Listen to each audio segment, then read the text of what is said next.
Welcome to Kenton's videos. Enjoy the video. You start by making the image neutral.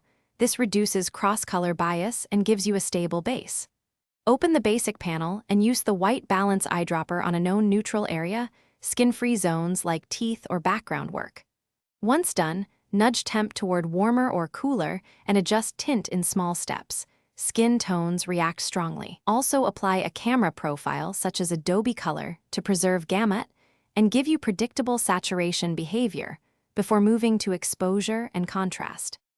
Now you shape the skin using tone and HSL controls. First, balance exposure and contrast so skin retains mid-tone separation. Make sure you're not clipping in the highlights or crushing blacks. Once done, refine with highlights and shadows to bring back texture. Then open HSL and target the orange/red channels. Lower saturation slightly and increase luminance to brighten skin without whitening it. Make tiny adjustments. You want natural variation, not a flat patch. Use before/after to validate. Finish with local corrections and color calibration for subtle control.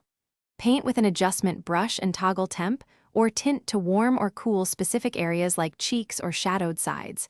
Keep flow low for gradual blending.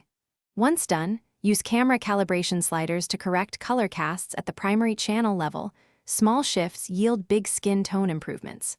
Finally, inspect at 100%. If tones still look off, add a tiny amount of split toning or reduce global saturation.